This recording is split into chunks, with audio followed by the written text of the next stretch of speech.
시청자 여러분 안녕하십니까? 이슈를 더 쉽게 풀어드리는 더 뉴스 시작합니다. 민주당이 대장동과 김건희 여사 관련 특검을 공식화한 가운데 정의당이 50억 클럽 특검부터 하자며 특검안을 제출하기로 했습니다. 여당 전당대회는 탄핵 발언 논란 속에 상대 후보에 대한 비방전이 거세지고 있습니다. 더 점심시간에 풀어보겠습니다.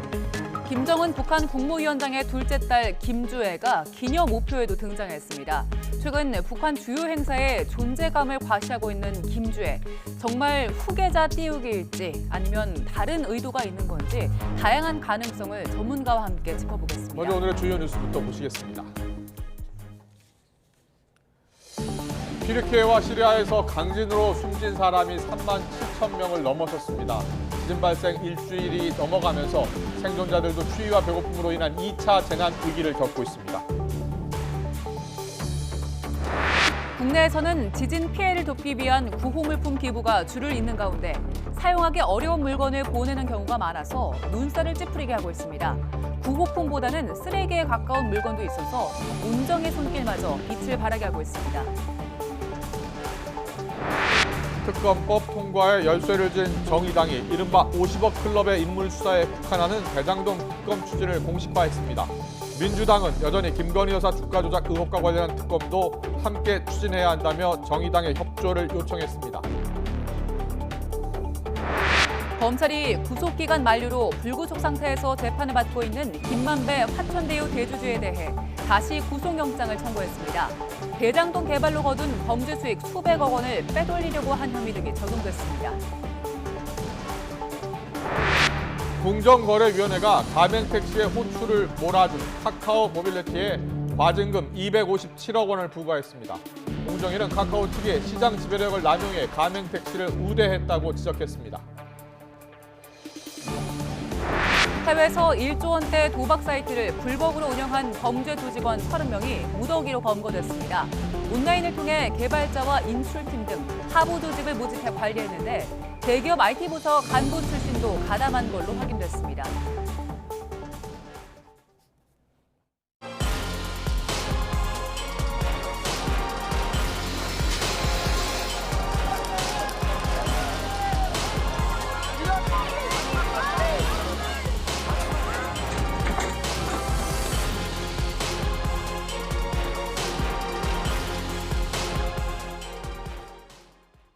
네, 먼저 튀르키예 강진 피해 현장부터 가보겠습니다. 강진 9일째입니다. 시리아를 포함해서 사망자 수가 3만 7천 명을 넘어섰습니다. YTN 취재진은 피해 지역인 튀르키예 동남부 지역 여러 도시에서 현장을 취재하고 있는데요. 취재기자 연결해 보겠습니다. 임성재 기자. 네, 튀르키예 오스마니에 나와 있습니다. 닷새 만에 피해 지역 오스마니에를 다시 찾은 건데요. 뒤로 잔해가 여전합니다. 저 잔해가 다 치워져야지 구조 작업이 쉬워질 것 같은데 현장 상황 전해주시죠. 네, 이곳 피해 현장은 취재진이 닷새 전 찾았던 장소입니다. 이 튀르키예 동남부 지역 대표적인 피해 지역 가운데 하나입니다. 이 강진 피해를 입은 장소에는 여전히 건물 잔해와 휜 철골이 남아있는 상태입니다. 이 도심 곳곳을 둘러보면 이렇게 철거된 남은 잔해만 쌓인 경우가 많았습니다. 물론 이 아파트 여러 동이 무너진 대형 현장 위주로 생존자 가능성을 두고 수색 작업을 벌이고 있지만 그렇지 않은 곳은 이미 철거가 상당 부분 진행된 상태입니다. 이 강진이 발생한 지도 벌써 9일째입니다. 이 폐허가 된 도시를 다시 복구하는 작업도 조만간 이뤄질 것으로 보입니다. 네, 지금 보니까 집을 잃은 이재민들이 많을 수밖에 없을 것 같습니다. 지금 이재민들 어떻게 지내고 있습니까? 네, 저희 취재진은 길거리 이재민 소식 계속 전해드리고 있습니다. 이 임시 거처인 텐트촌 등이 마련됐지만 건물 붕괴 현장에는 어김없이 이재민이 있습니다. 이 생존자 소식이 여전히 들려오는 만큼 신락 같은 희망을 갖고 있긴 하지만 이 취재진이 만난 여러 튀르키예인들은 희생자 시신이라도 수습해 장례를 치르고 싶다고 설명합니다. 이 상황이 반영된 듯 이 지역 병원도 강진 발생 직후처럼 붐비는 모습은 아니라고 합니다. 이 보통 취재진이 도시를 이동할 때마다 피해 지역에서 다른 도시로 가는 앰뷸런스가 줄을 이었는데요. 이번 주 들어 이런 모습은 확연히 줄어든 상태입니다. 이 피해 지역에서 약탈 범죄 등 치안 상황도 궁금하실 텐데요. 이 안전을 최우선으로 두고 이 취재에 임하고 있지만 이 현지 경찰이 이재민 간 몸싸움을 제지하는 모습을 여러 차례 목격하기도 했습니다. 또 이동 차량에 취재용 장비를 두고 내리면 이 군인과 경찰이 와서 이 혹시 모를 약탈 우려가 있으니 주의해달라고 당부하기도 했습니다. 네, 안타까운 희생자, 사망자 숫자가 3만 7천 명을 넘어섰다고요. 네, 현재 사망자는 3만 7천 명을 넘어섰습니다. 이 튀르키예에선 사망자 수가 3만 1,600명으로 집계됐습니다. 또 다른 피해 지역인 시리아에선 최소 5,700여 명이 숨진 것으로 파악됐습니다. 지난 2003년 이란 대지진 사망자 3만 1,000명을 훌쩍 뛰어넘는 숫자입니다. 현재까지 21세기 들어 6번째로 많은 희생자를 낸 자연재해입니다. 이미 골든타임이라고 불리는 72시간은 지나가 이 사망자 숫자는 더 늘어날 것으로 보이는데요. 아직도 피해 현장을 다니면 혹시 모를 생존자 한 명이라도 더 살리려고 이 수색 작업이 이루어지고 있지만 이 붕괴 잔해 아래 20만 명이 있다는 현지 전문가의 의견이 있는 만큼 이 상황은 비관적이기도 합니다. 지금까지 튀르키예 오스마니에에서 YTN 임성재입니다.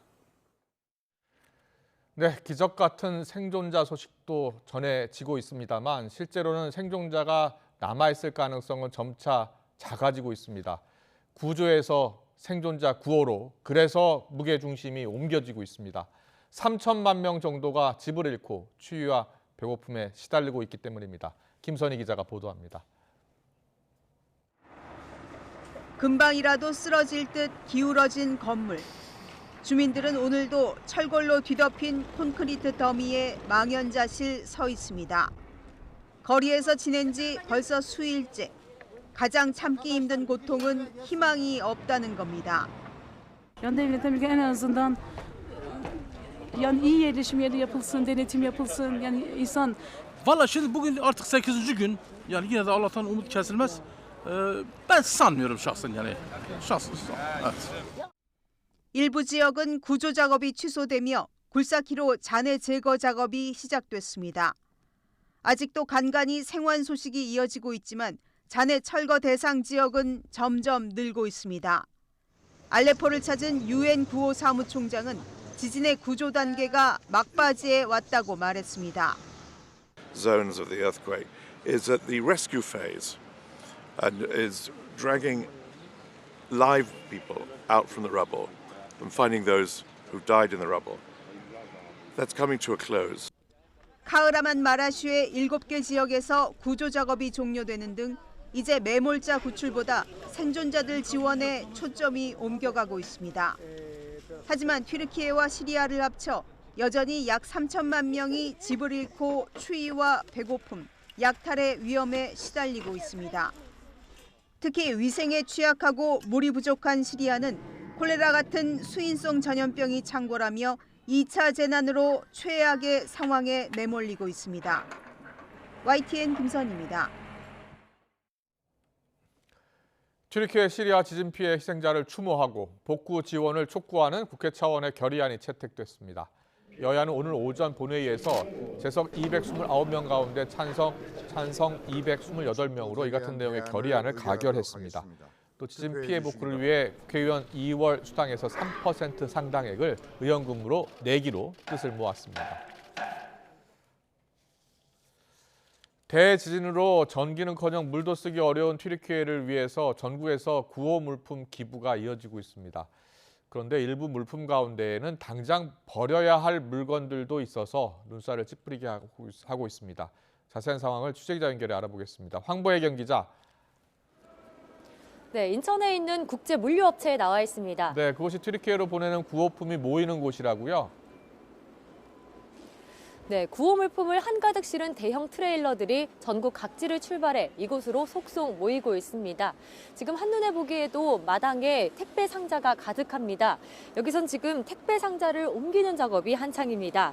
이곳 물류업체는 인천국제공항과 가까워 항공 운송이 유리한데요.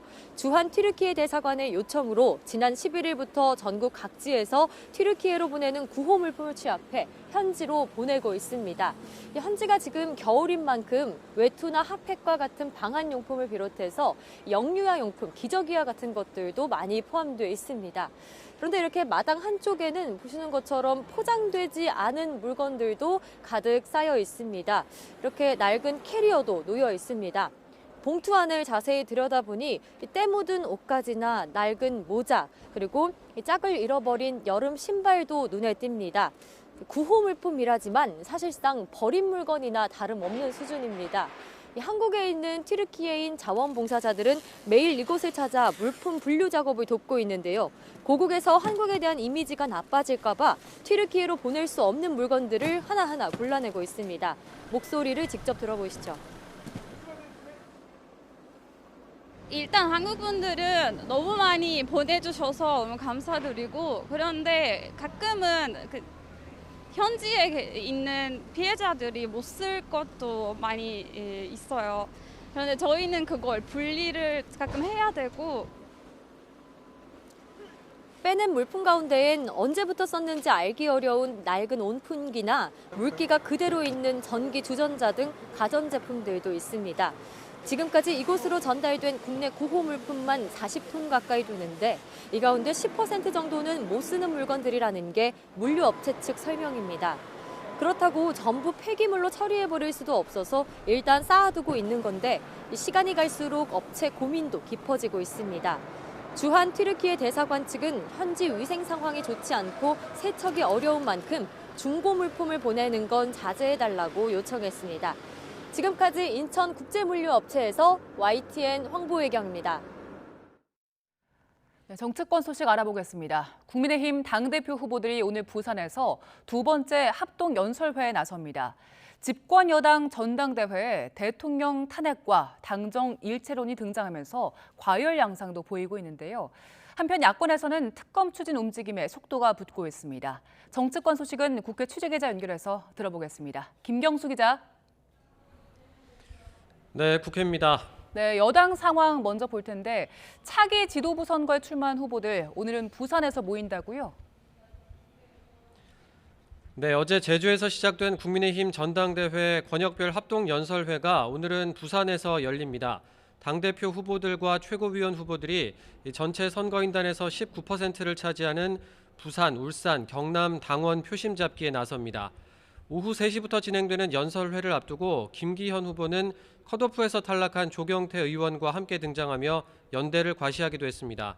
국민의힘 전당대회가 이제 20여일 앞으로 다가온 가운데 당권 주자들 사이 신경전도 치열해지고 있습니다. 특히 대선 주자가 당대표가 되면 대통령 탄핵이 우려된다는 김기현 후보 발언에서 시작된 공방이 당정 일체론으로 번지는 모양새입니다. 친윤 핵심 의원들이 김 후보 발언은 당과 정부의 화합이 중요하다는 뜻이었다며 일제히 거들고 나선 건데 안철수 후보 측은 궤변이라며 탄핵 등 발언에 대한 김 후보의 사과를 요구하고 있습니다. 오늘 연설회와 내일 첫 TV 토론회에서도 이 문제가 쟁점이 될지 관심입니다. 네, 이번엔 야당 소식 보죠. 야당이 특검 추진과 관련해서 어떤 움직임 보이고 있습니까? 네, 정의당이 오늘 오전 이른바 50억 클럽 특검법 추진을 공식화했습니다. 곽상도 전 의원이 아들의 50억 원 퇴직금과 관련해 뇌물 혐의 무죄 판결을 받은 것을 두고 국민적 공분이 커지고 있다며 배경을 설명했습니다.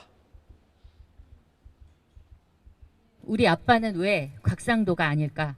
곽상도 전 의원이 뇌물죄 무죄 판결을 받은 뒤 청년들과 부모님들이 뱉은 공분과 자괴감 섞인 한탄입니다. 네, 정의당은 특검 수사 범위를 대장동 일당이 로비를 했다는 50억 클럽 인물들로 국한하고 정의당을 포함한 비교섭 단체 3당이 특검 후보 추천을 맡아야 한다고 강조했습니다.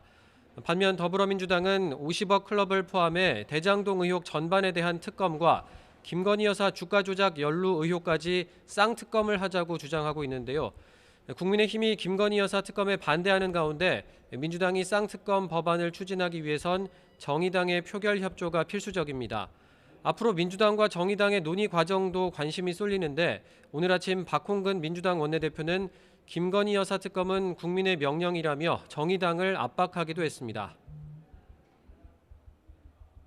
정의당이 대장동 50억 클럽만 특검을 하고 김건희 여사는 여전히 검사들에게만 맡기자고 한다면 우리 국민은 납득하지 못할 것입니다.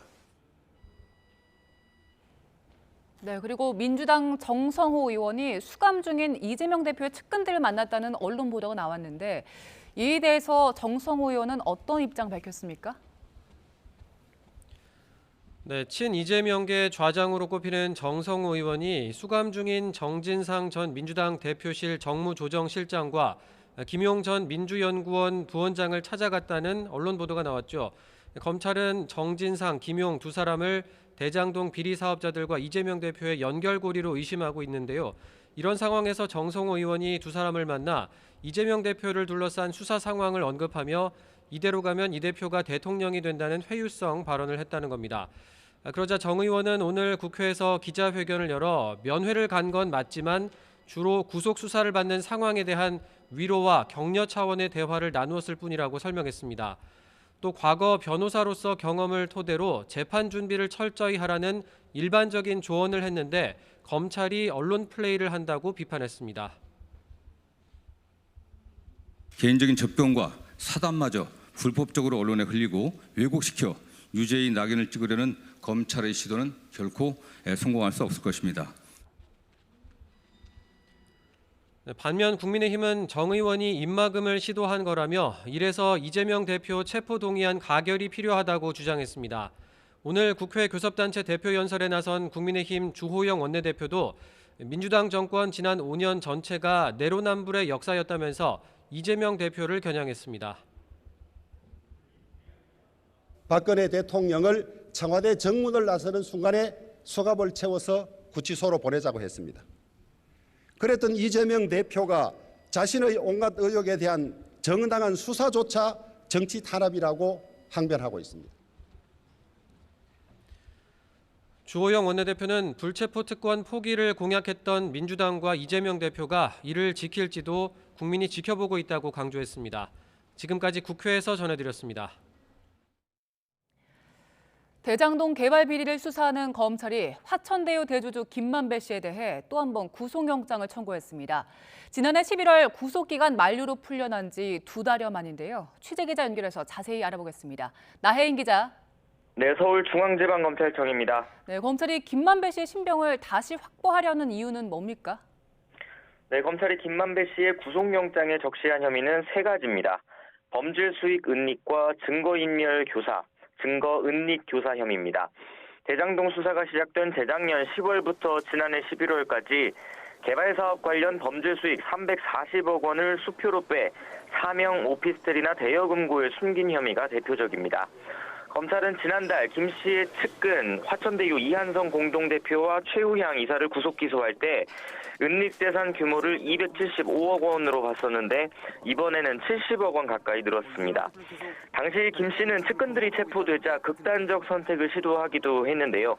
최근 상태가 나아져 다시 조사도 받고 법정에도 섰지만 검찰은 결국 다시 신병 확보 카드를 꺼내들었습니다. 검찰 관계자는 김 씨가 지난해 11월 구속기간 만료로 풀려난 뒤에도 추가로 범죄 수익을 수표로 찾은 사실을 확인했다고 밝혔습니다. 또 김 씨가 재작년 9월 지인에게 대장동 사건 증거가 저장된 자신의 휴대전화를 불태워 버리게 지시한 혐의도 적용했습니다.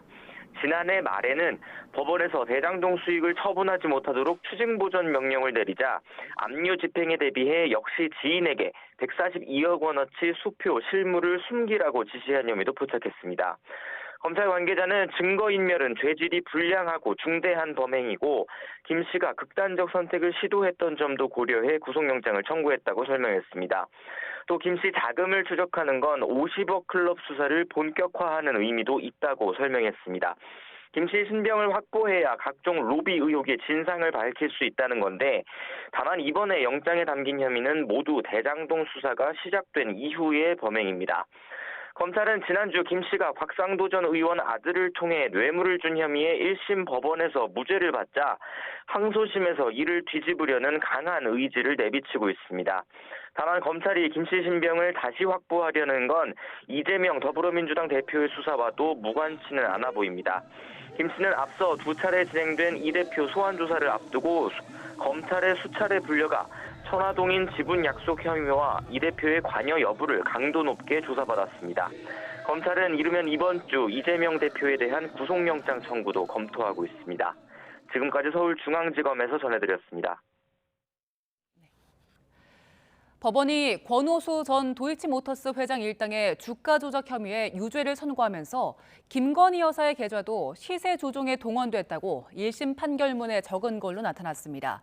서울중앙지방법원은 권 전 회장 등의 판결문에 공소시효가 남은 지난 2010년 10월 20일 이후에도 김 여사 명의의 3개의 계좌가 도이치모터스 시세 조종에 동원됐다고 적시했습니다.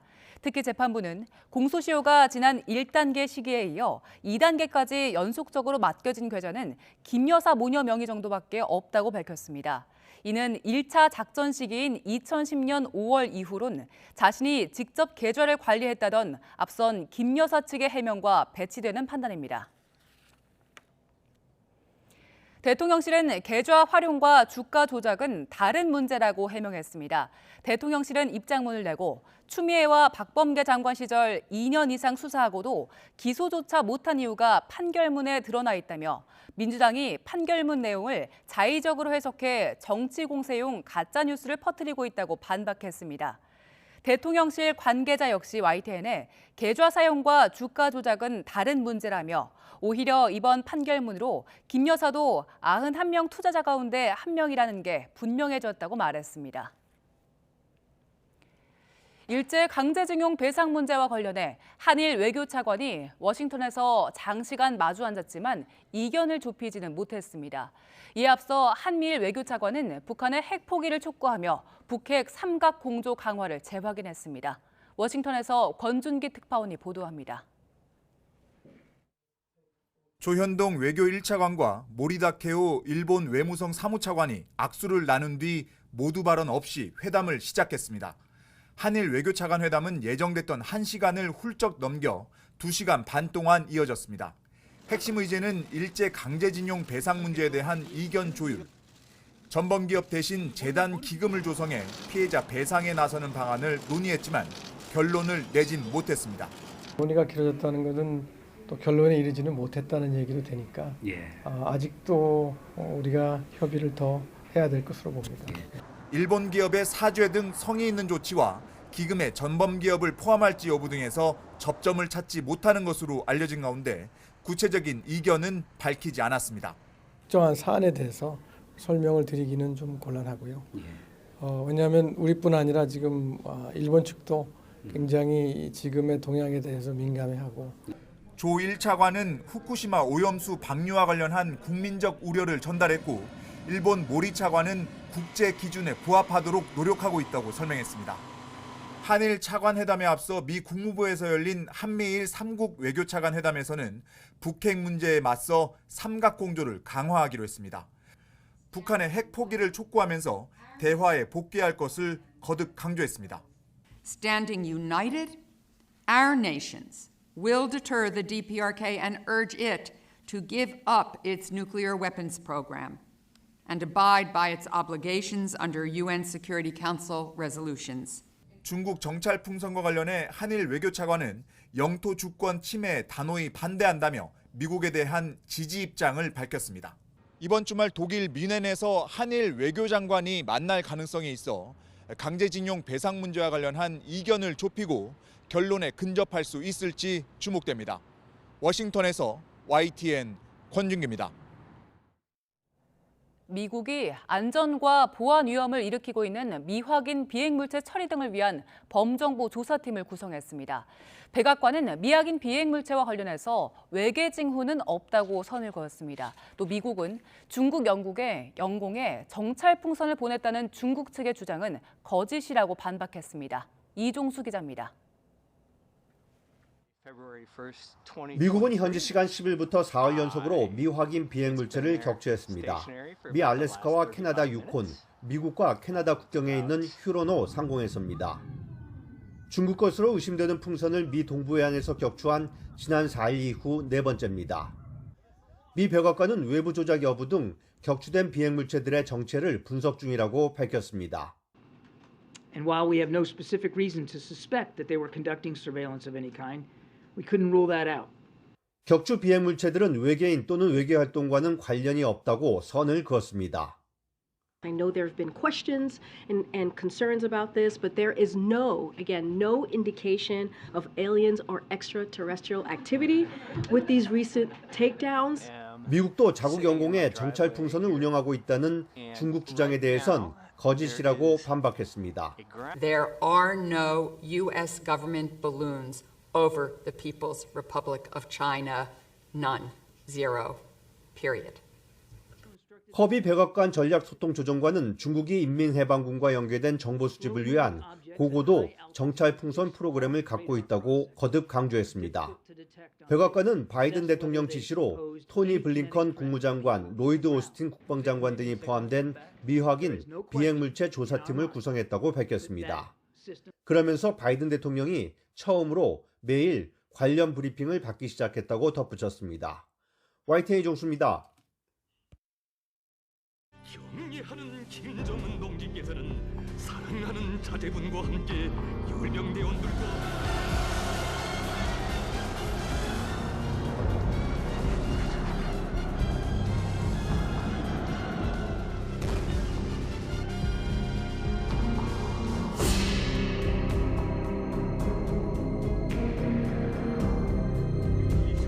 전설의 명마 그 모습도 눈부신 백두산 군마가 기영대의 선두에 서 있습니다. 사랑하는 자제분께서 제일로 사랑하시는 충마가 그 뒤를 따라 활기찬 열병의 흐름을 이끌어갑니다.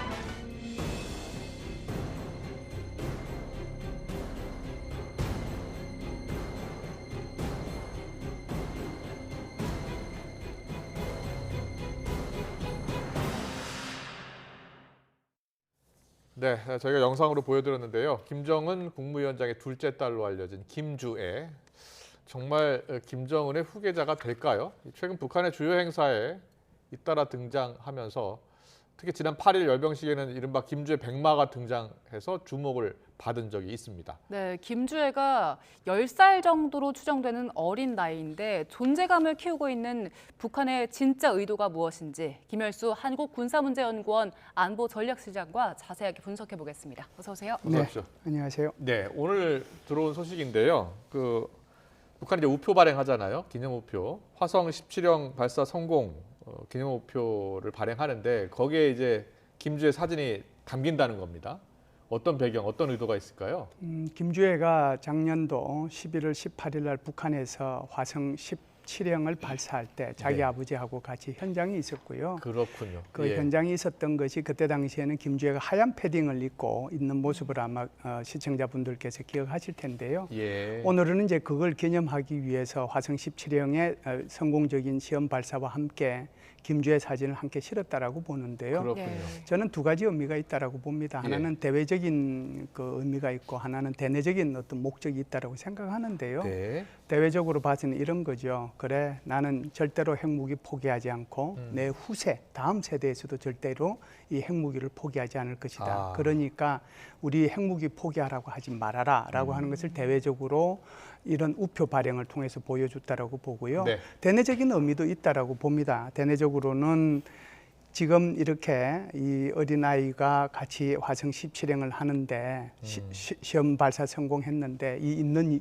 여기에다가 우리가 성공해서 일을 했는데 그러다 보니까 많은 예산들이 여기에 투입될 수밖에 없었다. 그러니 여러분들 삶이 좀 고달팠을 것이다. 네. 그런데 이거 나를 위해서 하는 것이 아니고 다음 세대를 위해서 하는 것이니까 지금 이 시간에 조금 힘들고 그러더라도 우리 참고 견뎌나가자.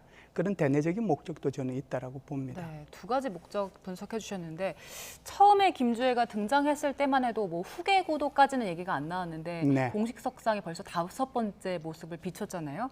특히 이번 열병식 사진을 좀 보면 백마가 등장을 네, 했어요. 직접 네. 타진 않았지만 근데 백마가 굉장히 상징적이잖아요. 백두혈통을 의미해서. 네, 이번에 백마가 김주애 백마가 등장한 거 여기에 대해서는 어떤 의미 부여할 수 있을까요? 백마라고 하는 것은 백두혈통하고 뭐 떼낼 수가 없는데요. 근본을 거슬러 올라가면은 할아버지 때로부터 가야 됩니다. 그러니까 김정은의 할아버지 때로 가야죠. 그게 누구냐? 김일성이잖아요. 네. 김일성이가 1912년도 평양 부근에서 태어나서 1919년도 이제 3.1 독립운동이 일어나니까 자기 아버지가 몽짱 아이들을 데리고 만주의 지린성으로 갔습니다. 거기서 이제 학교를 다니다가 만 20살 되던 해죠. 1932년도에 소위 말하는 빨치산 부대를 조직을 하거든요. 네. 그래서 아마 작년에 4월 25일 굉장히 큰 열병식을 했는데 그게 빨치산 그 창설 90주년 기념식이었어요. 그때 당시에 그러면은 김일성이가 어떤 이동 수단을 가지고 그 빨치산 부대를 지휘했느냐? 그게 바로 예, 저 백마였습니다. 그리고 두 번째는 이제 이건 김정일이하고 관련되는 건데요. 네. 김정일은 어디서 태어나느냐? 백두산에 있는 미령 지역에서 태어났거든요. 백두산 미령 지역. 그래서 이제 백두혈통이라고 붙기 시작을 했는데 그러다 보니까 이제 백두산, 백두혈통, 백마 이것이 이제 자연스럽게 연결되는 거잖아요. 네. 그래서 이번에 2월 8일 날 저기에 그 열병식을 할 때 제일 먼저 나온 것이 기병종대입니다. 그러니까 예. 기병종대가 나오고 그 뒤에 이제 옛날 부대들 나오고 최신 이제 부대가 제일 뒤에 소위 네. 말하는 뭐 고체형 이제 ICBM이 제일 뒤에 나왔는데요. 제일 앞에 나올 때 두 번째 말을 가르쳐서 김주애가 가장 총애하는 백마라고 얘기를 했거든요. 네. 그러니까 전체적으로 지금 북한의 입장에서 보면은 백두혈통에 대한 어떤 그 세뇌 교육, 뭐 어찌 보면 선전선동 이런 것들이 자연스럽게 북한 주민들한테 스며들 수 있도록 교육하고 있다 이렇게 볼 수가 있죠. 네. 백마 타고 이렇게 행진하는 모습도 보이는데 앞서 저희가 이제 자료 화면에 네. 그 김정은 위원장의 아버지죠. 김정일 위원장이 네. 백마 타고 있는 화면 네. 사진 그 옆에 어린아이가 타고 있던 백마를 타고 있던데 그 어린아이가 김정은입니까?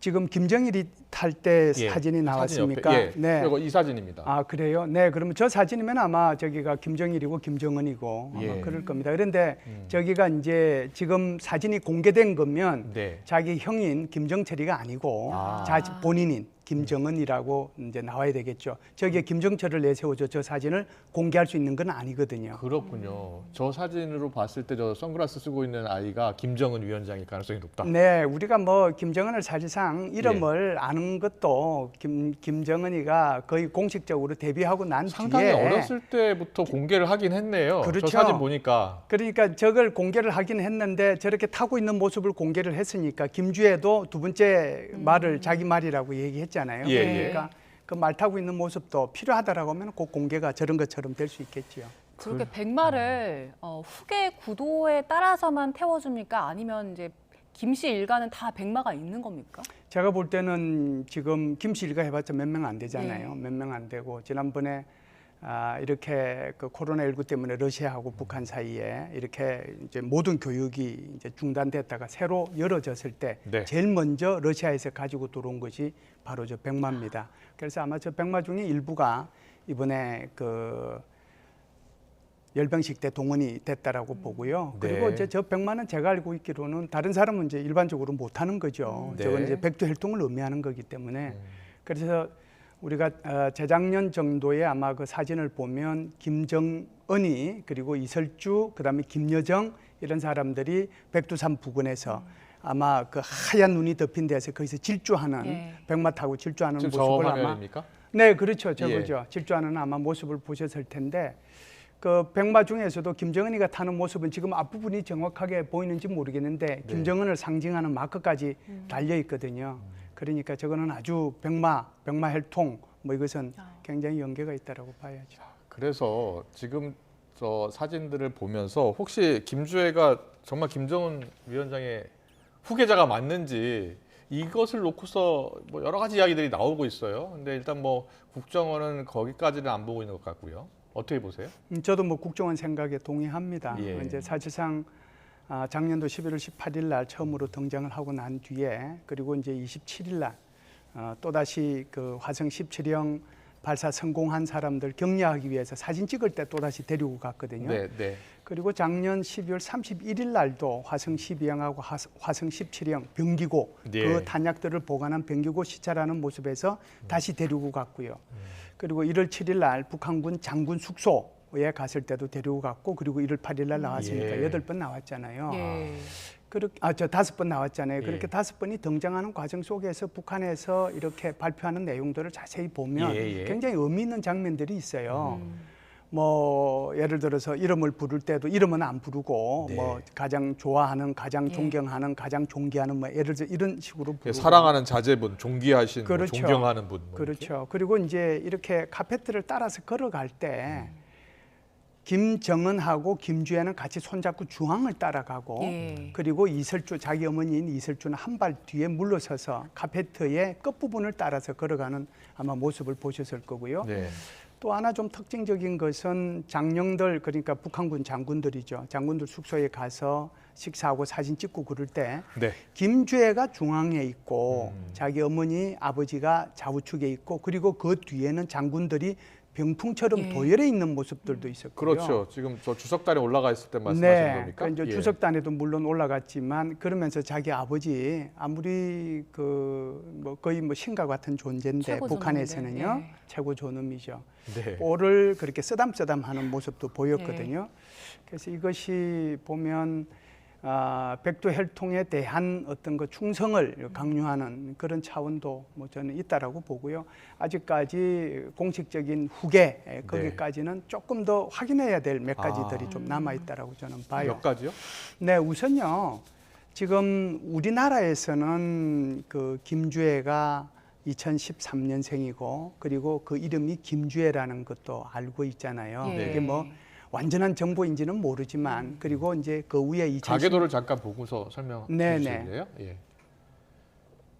2010년생 아들이 하나 있고 그리고 이제 2017년생 성별을 모르는 또 어떤 아이가 있고 해서 이남 1년지 일남 1년지 모르지만 저렇게 있다는 거잖아요. 네. 그런데 지금 이제 김주애가 계속 이렇게 등장하고 있는데 문제는 이제 제일 첫 번째가 아들인 2010년생 아들의 문제거든요. 네. 그 아들이 왜 그러면 등장하지 않고 김주애를 계속 등장시키고 있느냐. 그래서 오히려 김주애가 제4세대 이런 세습자가 되는 거 아니냐 이렇게 이제 오해할 수 있단 말이죠. 그래서 첫 번째인 아들이 지금 자기 아버지처럼 또 자기 고모처럼 스위스에 지금 유학가 있을 수도 있고요. 네. 그래서 그런 차원에서 보면 조금 더 이제 확인해야 될 부분이 하나 있다라고 하는 거고 만일에 김정은의 첫째 아들이 육체적이고 정신적인 문제가 없다라고 하면은 그 사람이 아마 그 세습자가 될 거고요. 그래서 그렇지 않고 김정은과 저기 첫 번째 아들이 뭐 정신적으로 육체적으로 문제가 있다라고 하면은 김주애가 될 가능성이 있는데 그렇다라고 하면은 이 가부장적 봉건 사회에서 여성의 지위가 낮은데 이것을 계속해서 주민들한테 어린 나이 때부터 계속해서 가스라이팅을 좀 시킬 필요가 있거든요. 그런 차원에서 좀 이제 또 해석도 가능한데 적어도 제 생각에는 아직은 확인해야 될 몇 가지가 남아 있기 때문에 그 확인되기 전까지는 4세대 세습자로서 낙인이 찍혔다, 저기 점지가 되었다 이렇게 좀 표현하기에는 무리가 있다 이렇게 봅니다. 알겠습니다. 김주애는 이렇게 주목을 받았는데 김여정 여동생 김여정 같은 경우에는 이번 열병식에 주석단은 오르지 않았잖아요. 그래서 좀 거리가 있는 모습이었는데 만약에 이렇게 그 후계 구도가 정리가 된다면 김여정은 어떻게 되는 겁니까? 그래서 이제 후계 구도가 정리가 돼야 되겠죠. 그런데 우선 김여정 입장에서 보면은 아마 여러 가지 억울한 면도 있고 그럴 텐데요. 김여정이가 작년도 11월 18일 날 이제 화성 17행 쏠 때도 같이 있었거든요. 이설주도 있었고, 저 김정은도 있었고, 김주애도 있었고, 그 이제 환호하는 모습, 눈물 흘리는 모습까지도 그때 방송이 됐었어요. 그런데 그 이후로 방송에서 이제 쭉 사라졌죠. 얼굴이 잘 안 보였어요. 물론 이제 담화를 발표한 것은 있었습니다만은 그리고 이제 보시다시피 2월 7일 날 장군들 숙소 방문할 때도 김여정은 나타나지 않았고요. 사이드 테이블에 있었고. 사이드 테이블에 있었고 2월 8일 날도 주석단에 못 갔거든요. 그래서 이런 거를 보면 김여정에 대한 어떤 견제 이런 것들이 나왔는데 그 견제의 핵심은 김정은이라고 하는 자기 오빠보다는 이설주라고 하는 그 김정은의 부인의 역할이 혹시 더 클 수도 있겠다 이런 생각은 하고요. 일단은 이제 4세대 세습자가 정해져서 공표되기 전까지는 그래도 김여정한테는 적절한 그런 역할은 계속해서 하지 않겠느냐. 단 이렇게 굉장히 자주 또는 아주 중요한 인물로 이렇게 보일 수 있도록 방송되지는 않을 겁니다. 아, 그렇군요. 알겠습니다. 뭐 김정은의 부인 이설주와 동생인 김여정의 뭐 권력 구도 신경전으로도 잠깐 볼 수도 있다라는 해석을 해주셨는데 마지막으로요. 이 북한의 김주애 어떻게 보면 우상화 작업일 수도 있을 것 같은데 어디까지 이어질 것으로 보세요? 글쎄요, 이제 그 완전히 김주애를 4세대 세습자로 해야 되겠다라고 결심을 굳혔다라고 하면 이거는 계속해서 이제 우상화 작업이 이루어질 수밖에 없죠. 그래서 뭐 정치적인 행사가 이제 계속해서 남아 있긴 있을 텐데 2월 16일 날은 2월 8일하고 뭐 한 일주일밖에 차이 안 되기 때문에 자기 아버지 생일인 광명성절이 또 꺾어지는 날도 아니고 그때는 큰 행사를 하지 않을 거예요. 또 이제 그 뒤에 정치 행사가 4월 25일 날 빨치산 창설 기념일 있지만 그것도 이제 안 할 거고요. 그러다 보면 조금 이제 뒤로 밀려갈 텐데 문제는 이런 거죠. 이 김주애를 군 행사 말고 이번 5번에 등장한 게 다 군 행사고 그러네요. 미사일과 관련된 행사들이잖아요. 군 행사 말고 정치적인 행사에 동원을 하느냐. 이것을 좀 유심히 보면 조금 더 이 김주애가 4세대 그 세습자로서 계속해서 이렇게 우상화 작업이 이루어질 것인지 이루어지지 않을 것인지를 판가름할 수 있지 않을까라고 생각을 합니다. 알겠습니다. 북한이 지금 뭐 폐쇄사이긴 합니다만 조금씩 개방되고 있어서 북한 주민들이 인정할 수 있을까 이런 생각도 좀 들거든요. 우리 조선 시대를 한번 보세요. 조선 시대를 보면 왕이 그다음 자기 왕자에 대해서 책봉을 하잖아요. 세자 책봉. 그 세자 책봉할 때 그때 그 조선 거기 그 사람들이 거기에 대해서 반대했습니까? 안 했잖아요. 무슨 얘기냐면은 북한은 단 한 번도 민주주의라고 하는 것을 경험하지 못한 상태에서 조선시대 일제 그리고 바로 봉건 사회로 넘어왔기 때문에 거기에 대한 어떤 반발이 있을 수가 없지요. 알겠습니다. 네, 오늘 말씀은 여기까지 듣겠습니다. 김열수 한국군사문제연구원 안보전략실장과 함께 짚어봤습니다. 잘 들었습니다. 감사합니다.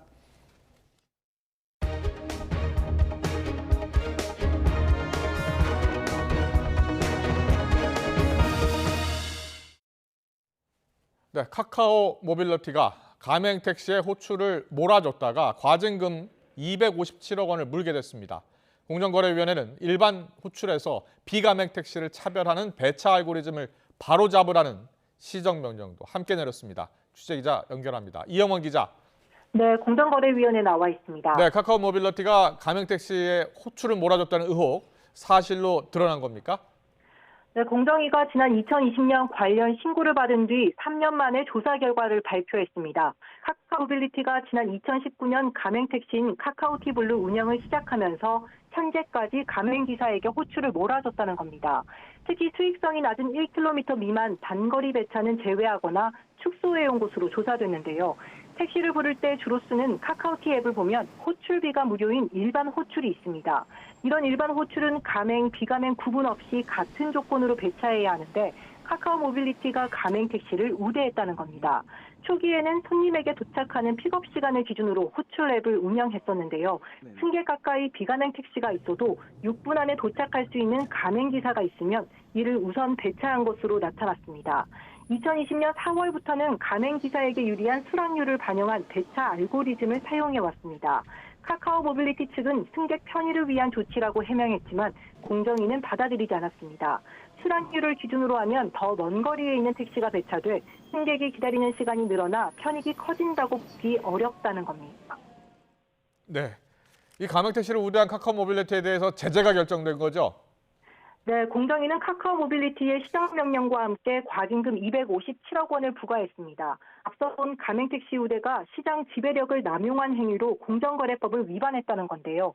일반 호출 시장 점유율이 90%가 넘는 지배력을 이용해 가맹택시를 우대했고 그 결과 가맹기사가 벌어들인 한 달 평균 수입이 비가맹기사의 최대 2.2배에 달했다고 설명했습니다. 이런 혜택을 주면서 가맹 택시 수를 단기간에 늘릴 수 있었다는 건데요. 실제로 카카오 모빌리티의 가맹 택시 점유율은 2019년 말 14.2%에서 재작년 말 73.7%까지 늘었습니다. 이에 공정위는 일반 호출에서 차별적인 배차를 중지하라는 시정명령을 내렸습니다. 카카오 모빌리티는 시정명령에 따라 의결서를 받은 날부터 60일 안에 차별적 요소를 제거한 이행 상황을 공정위에 보고해야 합니다. 카카오 모빌리티 측은 일부 택시 사업자 주장에 따라 제재 결정이 내려져 매우 유감이라며 행정소송을 포함한 법적 대응을 검토하겠다고 밝혔습니다. 지금까지 공정위에서 전해드렸습니다. 러시아의 우크라이나 침략 전쟁 강제 징집을 피해서 우리나라로 온 러시아인 가운데 일부가 난민 심사를 받게 됐습니다. 인천지방법원은 오늘 러시아인 3명이 인천공항 출입국과 외국인 청장을 상대로 낸 난민 인정심사 불회부 결정 취소 소송에서 2명에게 승소 결정을 내리고 나머지 1명의 청구는 기각했습니다. 앞서 지난해 3월 러시아인 3명이 전쟁 동원령을 피해서 인천공항에 들어와 난민 심사를 신청했지만 인천공항 출입국 외국인청은 단순 병역 기피로 보고 심사를 받을 수 없다고 결정했습니다. 러시아인들은 이에 따라 취소 행정 소송을 제기했고 그 뒤로 넉 달째 인천공항 여객터미널 출국장에서 사실상 노숙 생활을 하고 있었습니다. 찬바람이 불면서 미세먼지가 사라지고 탁 트인 하늘이 드러났습니다. 하지만 날씨가 다시 쌀쌀해졌는데요. 현재 서울 기온은 영상 5.9도로 예년 수준 보이고 있습니다. 당분간은 이렇게 오늘과 비슷한 추위가 이어질 전망입니다. 현재 레이더 영상부터 살펴보도록 하겠습니다. 서울 등 내륙과 달리 동해안에는 눈이 내리고 있습니다. 동풍이 강해지면서 영동과 울릉도 독도에는 다시 대설주의보가 내려졌는데요. 이 지역에는 내일 오후까지 눈이 내렸다 그치기를 반복하겠습니다.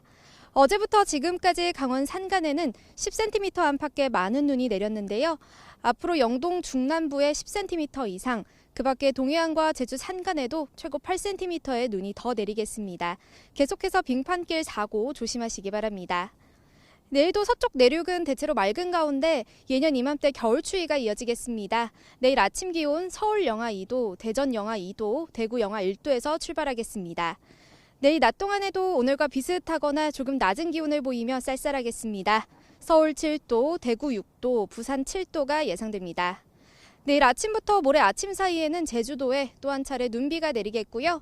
주말과 휴일에는 남부지방을 중심으로 비가 내릴 전망입니다. 오늘 대부분 해상에는 풍랑특보가 내려진 가운데 바람이 강하게 불고 물결이 거세게 일겠습니다. 또 동해안을 중심으로는 너울성 파도가 높게 일겠습니다. 해상과 해안가 안전사고에 각별히 유의하시기 바랍니다. 지금까지 YTN 원희다입니다.